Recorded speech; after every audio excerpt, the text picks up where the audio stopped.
So you can choose this one for the input text. So here we input like ambo raso nyedelai dado maju kelo hiris pisau.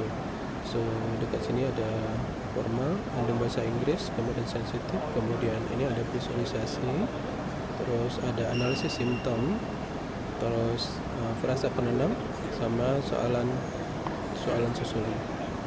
Kemudian kita juga bisa input the audio, for example sakit kepala ambo.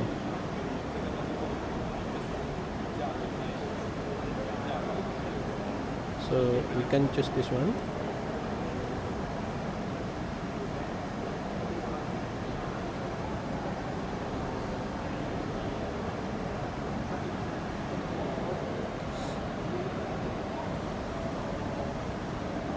Okay, this one the symptom like this.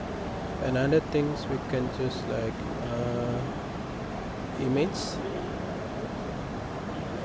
Oh, the image we cannot use this time.